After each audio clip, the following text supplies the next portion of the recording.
Doctor Mukesh Jindal, senior partner alpha capital.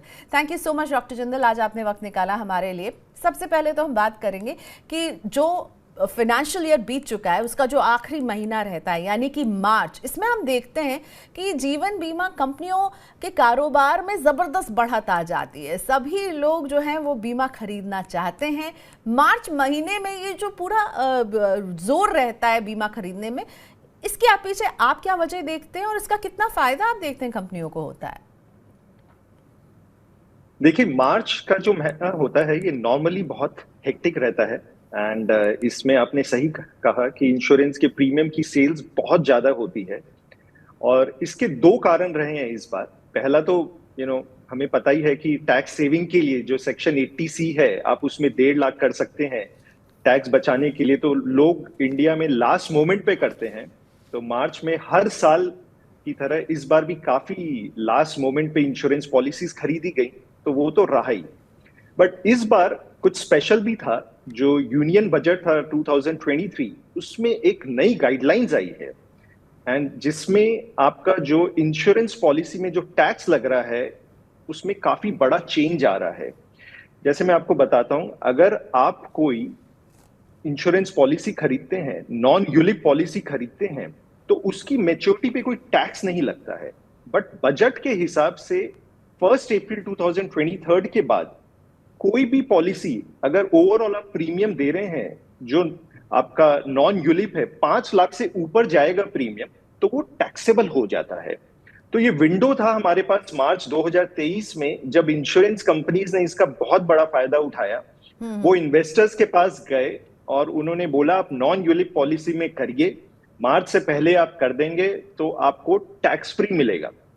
और इस साल मार्च में अच्छी बात ये भी थी कि इंटरेस्ट रेट ज्यादा थे, तो इन्वेस्टर्स को बेचा गया, आपको 7-7.5% पोस्ट टैक्स मिलेगा। तो काफी सेलिंग हुई है और ये प्राइवेट इंश्योरेंस कंपनीज के नंबर्स में भी दिख रहे हैं। हमने देखा 35% उनका बिजनेस मार्च में बढ़ गया है, तो यही कारण था। राइट। इनफैक्ट डॉक्टर जिंदल, यही मेरा सवाल था अगला कि जो हमने देखा न्यू बिजनेस प्रीमियम को बढ़ते हुए, तो ये एक वजह आपने पहले मुझे एक्सप्लेन कर दिया है। लेकिन इस वजह के साथ साथ जो एक और बात मैं डिस्कस करना चाहती हूँ, वो चाहती हूँ कि LIC उसके प्रीमियम कलेक्शन में हमने थोड़ा सा एक स्लोनेस देखा है as compare to previous year. March में जो उन्होंने जो प्रीमियम कलेक्ट किया वो कम रहा है as compare to the private companies. ये क्या, इसे आप कैसे समझाएंगे? क्या LIC पिछड़ रही है रेस में और प्राइवेट कंपनीज आगे बढ़ रही हैं? नहीं, ऐसा नहीं है कि LIC बहुत ज्यादा पिछड़ रही है। जो मार्च के नंबर्स थे उसमें थोड़ा सा गैप आया। जैसे मैंने बताया, प्राइवेट नंबर्स में ग्रोथ आई 35% एंड मार्च में जो LIC की जो ग्रोथ थी वो -32% थी। और इसमें बहुत बड़ा कारण था कि देखिए, जो LIC का प्रीमियम आता है वो इंस्टीट्यूशनल जो सिंगल प्रीमियम होता है वो काफी ज्यादा आता है। तो इस बार हमने देखा कि उन्होंने ये प्रीमियम पहले ही कलेक्ट कर लिया था एंड मार्च में इतना नंबर्स नहीं आए। बट अगर हम पूरे साल के नंबर्स देखें तो पूरे साल में जो प्रीमियम कलेक्शन की ग्रोथ हुई है, प्राइवेट नंबर्स ने देखा है 20% का ग्रोथ और LIC ने भी ग्रोथ देखा है 17%। तो थोड़ा सा डेफिनेटली कम ग्रोथ है, कम तो होगा क्योंकि उसका बेस बड़ा है। इतने बड़े बेस में आप बहुत ज्यादा हाई ग्रोथ नहीं कर सकते हैं, बट गैप बहुत ज्यादा नहीं है। प्राइवेट का 20% है और ये 17% है एंड LIC की सर्विस और सेटलमेंट रेशियो हाई रहता है, तो LIC बढ़िया कर रहा है। ठीक है, तो अभी भी इसमें कोई चिंता आपको नजर नहीं आ रही। लेकिन मार्केट शेयर में भी हम प्रेशर देख रहे हैं, राइट? उनका मार्केट शेयर भी कम हुआ है, अभी 63% के आसपास है, इससे पहले ज्यादा का था। मार्केट शेयर में कमी, क्या ये LIC के लिए चिंता हो सकती है? देखिए, मार्केट शेयर तो कम होगा एंड जैसे जैसे आपके प्लेयर्स बढ़ेंगे एंड जो नए प्लेयर्स मार्केट में आ रहे हैं, आपने शुरू में भी बोला कि नए लाइसेंस दे रही है IRDAI 20 लोगों को और लाइसेंस देंगी। अब जो नए लोग आते हैं वो नई डिजिटल टेक्नोलॉजी का यूज करते हैं, नए डिस्ट्रीब्यूशन चैनल्स बढ़ाते हैं, तो वो मार्केट शेयर ओवरऑल यस धीरे धीरे कम हो रहा है। बट इसमें आई डोंट थिंक ये नेगेटिव है, क्योंकि ओवरऑल बेस प्रीमियम आपका LIC का बढ़ रहा है एंड इससे क्या होता है, LIC के ऊपर भी प्रेशर आता है। जब हम LIC के लोगों से बात करते हैं, टॉप मैनेजमेंट के लोगों से, ये जो मार्केट शेयर है, और उन्हें भी बहुत रियलाइज होता है कि हमारा मार्केट शेयर कम हो रहा है, तो वो और मेहनत करते हैं, नई सोच लाते हैं बिजनेस में तो ये अच्छा है LIC ओके, के लिए। सो मतलब एक तरह से कंपटीशन, अगर मैं कहूँ नेगेटिव नहीं है तो कंपटीशन डेफिनेटली बढ़ रहा है, क्योंकि अभी तो पाइपलाइन में कुछ 20 new companies are all set to enter the market. अभी 26 हैं और 20 आ जाएंगी, तो यानी कंपटीशन बढ़ेगा। आपको क्या लगता है कि LIC को क्या करना चाहिए अपने कारोबार पर ये पकड़ और अपने मार्केट शेयर को बचाने के लिए? देखिए, कंपटीशन हर बार नेगेटिव नहीं होता, उसके पॉजिटिव इम्पैक्ट्स भी होते हैं। और देखिए, इंडिया नाउ आज हम सबसे, we are the most populated country, 140 crore आबादी है। इंश्योरेंस पेनिट्रेशन की बात करें तो इंडिया में अभी भी इंश्योरेंस पेनिट्रेशन सिर्फ 4.2% है। राइट। और अगर मैं ग्लोबल पेनिट्रेशन की बात करूं तो ग्लोबली वो 7.2% है, और यूएस में ये आंकड़ा 11.4% में है। तो बहुत बड़ा गैप है, बहुत बड़ा स्कोप है। ये हम सबकी रिस्पॉन्सिबिलिटी है कि इंडिया में जो 140 करोड़ लोग हैं उनको हम बीमा करवाएं, एक उनका बहुत बड़ा रिस्क कवर करें। तो ये जो कंपटीशन बढ़ रहा है, जो 20 नए लोग आ रहे हैं, मेरे ख्याल से बहुत अच्छा है। और जब नए प्लेयर्स आते हैं तो उसमें बहुत सारे चेंजेस आते हैं। वो इनोवेशन लाते हैं, नए प्रोडक्ट्स लाते हैं, डिस्ट्रीब्यूशन बढ़िया होता है, पेनिट्रेशन बढ़िया होता है, सर्विस बेटर होती है। तो कस्टमर्स के लिए it's a win situation. Win इसलिए है क्योंकि उनको बेटर सर्विस और बेटर पॉलिसी मिलेगी, और कंपनीज के लिए भी बड़ा मार्केट होगा। तो मेरे को ये नहीं लगता कि किसी में इसका नुकसान है। You know, I am all for कि ज़्यादा कंपनियां आए, अच्छा कंपटीशन हो, हेल्दी कंपटीशन हो, ज़्यादा प्रोडक्ट मिले। लेकिन मेरी सुई हमेशा डॉक्टर जिंदर आके अटकती है कि सर्विस क्या बेटर होगी, क्या क्लेम मिलने का समय कम होगा। अगर इन सब चीज़ों पे हम काम नहीं करेंगे तो एक वो डेडलाइन है 2047 इंश्योरेंस फॉर ऑल, हम वहाँ तो पहुँच जाएंगे, पर अगर लोगों को सर्विस नहीं मिलेगी तो मुझे लगता है क्लेम सेटलमेंट का टाइम, क्लेम किस तरह से दिए जा रहे हैं, प्रोडक्ट कितने ट्रांसपेरेंटली बनाए जा रहे हैं, ये इस पर काम किए जाने की सही मायने में जरूरत रहेगी। 100% मैं इस पे कंप्लीटली एग्री करता हूँ। सिर्फ पेनिट्रेशन इंपॉर्टेंट नहीं है कि हमने सबको कागज चेक पकड़ा दिया है। इंपॉर्टेंट ये कि वो सेटलमेंट हो, जिसको जरूरत है, जरूरतमंद को पैसा मिले। अगर वो कस्टमर कॉल और सर्विस मुझे में लगता कॉल है कर कि ये रहा जो है। सर्विस सेटिस्फैक्शन में, चाहे निजी कंपनी हो या LIC हो, ये अभी तक उस तरह से अपने आप तक लोगों तक नहीं पहुंचा पाए अपने आप को, कि हम आपको सर्विस भी देंगे, सिर्फ प्रोडक्ट नहीं देंगे। बिल्कुल बिल्कुल, अभी तक जो आपने सही बोला, सर्विस पे इतना फोकस नहीं है।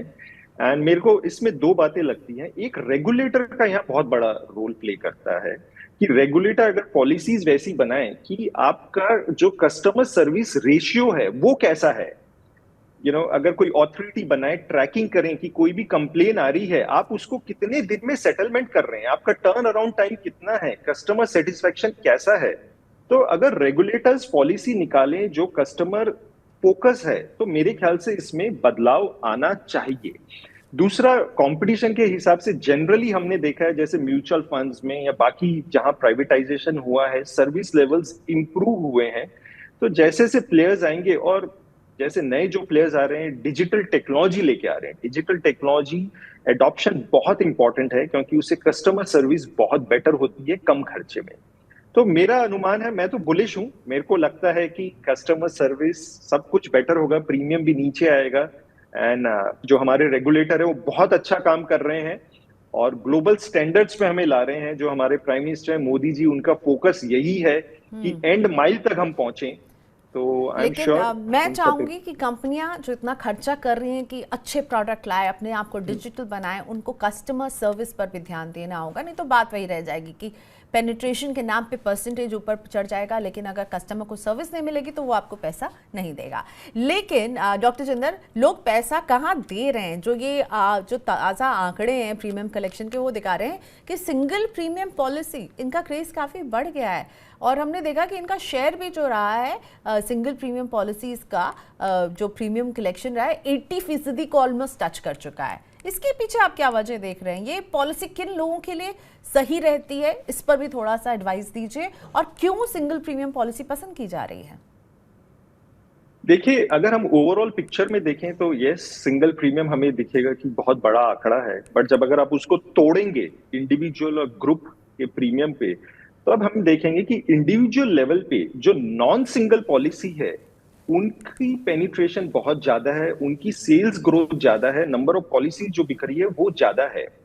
और जो नॉन इंडिविजुअल या ग्रुप है, वहां पे सिंगल प्रीमियम पॉलिसी ज्यादा प्रेफर होती हैं, और वो बिजनेस ज्यादातर एलआईसी के पास है। एंड इंस्टीट्यूशंस जो होती हैं, कंपनीज जो होती हैं, वो सिंगल प्रीमियम पॉलिसीज लेती हैं अपने एम्प्लॉयज को कवर करने के लिए। तो वो कोशिश करती हैं कि एक बार में प्रीमियम देके खत्म हो, वो एवरी मंथ नहीं करना चाहती हैं। बट इंडिविजुअल लेवल के लिए अगर हम इंडिविजुअल के नंबर्स देखें तो नॉन सिंगल पॉलिसीज ज्यादा पॉपुलर है, और उसका ओके। कारण भी है। देखिए, इंडिया आज एक ग्रोइंग इकोनॉमी है। इंडिया में ज्यादा लोग ऐसे हैं जो रेगुलर इनकम कमा रहे हैं। ऐसे बहुत कम लोग होते हैं जिनके पास विंडफॉल होता है या बहुत ज्यादा पैसा होता है। आपने पूछा कौन सी पॉलिसी किसके लिए अच्छी रहती है, हम्म। तो जो सिंगल प्रीमियम पॉलिसी है उस वो सिर्फ दो कारण होंगे जिसकी वजह से किसी इन्वेस्टर को सेलेक्ट करना चाहिए। या तो आपके पास विंडफॉल पैसा है, ज्यादा पैसा है, कुछ अगर जमीन बेची है, कोई बोनस आया है, तब आप इन्वेस्ट कर सकते हैं। दूसरा ये होता है कि अगर आप डिसिप्लिन फॉलो नहीं कर सकते हैं, क्योंकि अगर आप प्रीमियम मिस कर दें तो कई बार पेनल्टी हैवी लग जाती है। आपको लगता है कौन इतना डिसिप्लिन फॉलो करेगा, क्योंकि कई बार लोगों की रेगुलर इनकम भी नहीं होती है। तो उनके लिए सिंगल प्रीमियम बेटर रहता है। ओके, चलिए let's move on to some of our viewer questions now. और मैं आपके लिए पहले लेकर आती हूँ। हमें व्हाट्सएप से भजन लाल जी ने सवाल भेजा था। पानीपत के हैं भजन लाल, और इनका सवाल है कि मुझे ज़मीन के मुआवजे के रूप में 52 लाख रुपए मिले हैं। मेरे एक नोन में 10 लाख रुपए का जीवन बीमा की सिंगल प्रीमियम पॉलिसी में लगाने की उन्होंने सलाह दी है। क्या ये विकल्प सही रहेगा और इस पर कितना रिटर्न मिल सकता है? Okay, fair enough. इनफैक्ट हम अभी यही बात कर रहे थे, इन्हें एक विंडफॉल जो है हो रहा है कि ज़मीन बेच रहे हैं, 52 लाख ये अर्न कर रहे हैं, और इनके कोई जानने वाला कह रहा है कि आप 10 लाख रुपए की एक सिंगल प्रीमियम पॉलिसी खरीद लीजिए। क्या ये सही रहेगा? और थोड़ा सा इसकी रिटर्न के बारे में भी अगर आप हमें बता सके डॉक्टर चंदन। सबसे पहले मैं भजन लाल जी को कंग्रेचुलेट करना चाहूंगा। उसके उनके किसी दोस्त ने उन्हें कुछ सजेस्ट किया, एंड उन्होंने चैनल को व्हाट्सएप करके वो डबल वेरीफाई कर रहे हैं। एंड ये बहुत एक अच्छा तरीका है। नॉर्मली इन्वेस्टर्स को इन्वेस्टमेंट्स बेची जाती हैं, सलाह बहुत होती है, बट डबल चेकिंग करना बहुत अच्छी बात है। तो ये आप कर रहे हैं तो बहुत ही बढ़िया है।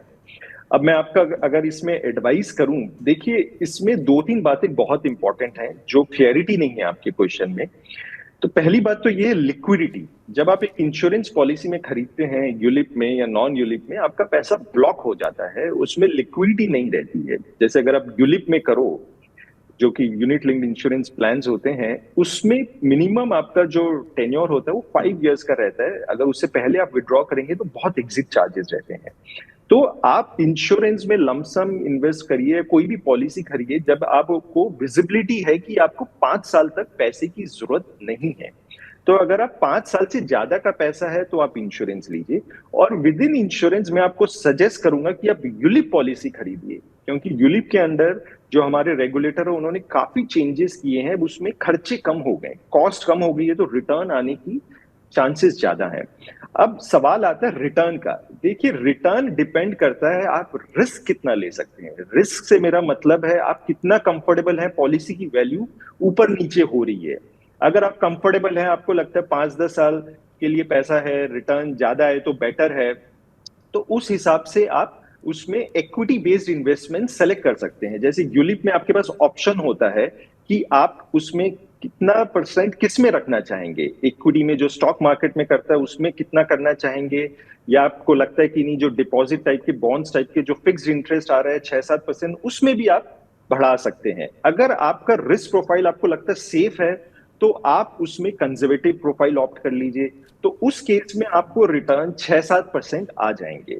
अगर आप एग्रेसिव हैं तो आप इक्विटी में ज्यादा कर लीजिए, वहां रिटर्न आपको 11-12 आ जाएंगे।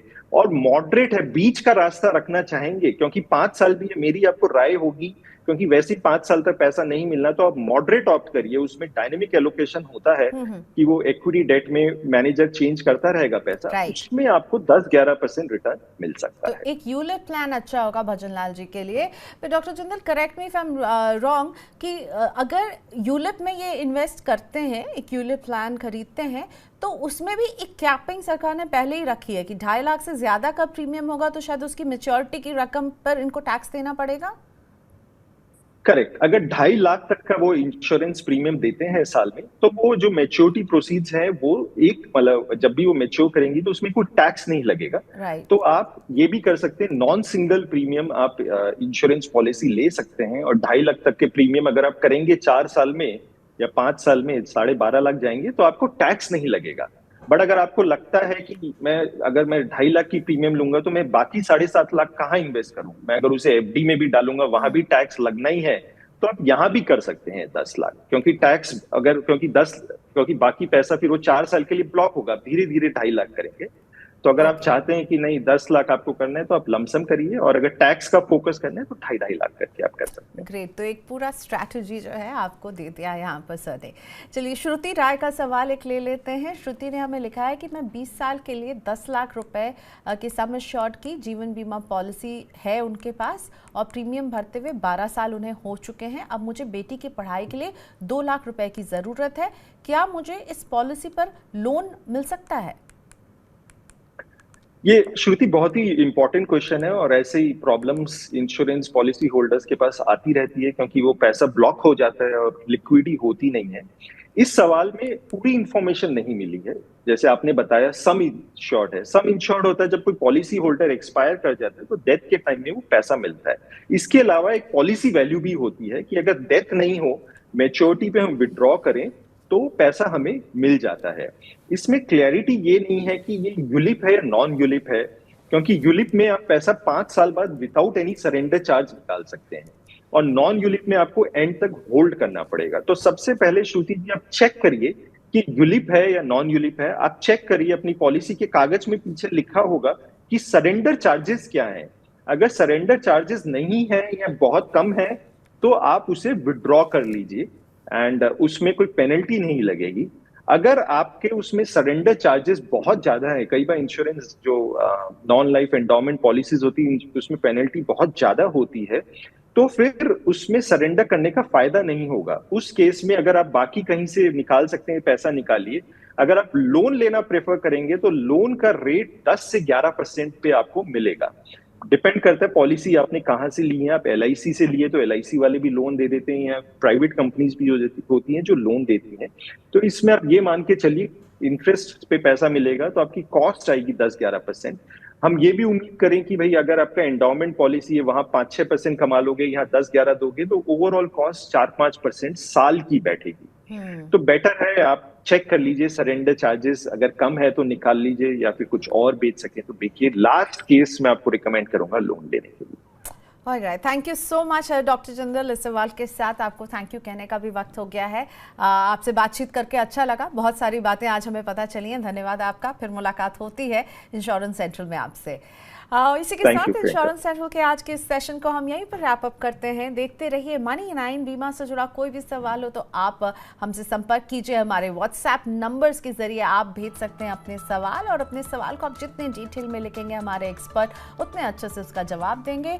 इंश्योरेंस लिखिएगा ताकि हमें पता हो कि ये बीमा से जुड़ा हुआ सवाल है, और भेजिए हम तक। हमारे एक्सपर्ट देंगे आपको जवाब। 9311211874 ये है हमारा व्हाट्सएप नंबर। हमारा ईमेल ID money9query@tv9.com। तो इसी के साथ मुझे दीजिए यहीं पर इजाजत। फिर मुलाकात होती है इंश्योरेंस सेंट्रल के अगले एडिशन के साथ अगले महीने। Thank you so much for watching us. Bye bye.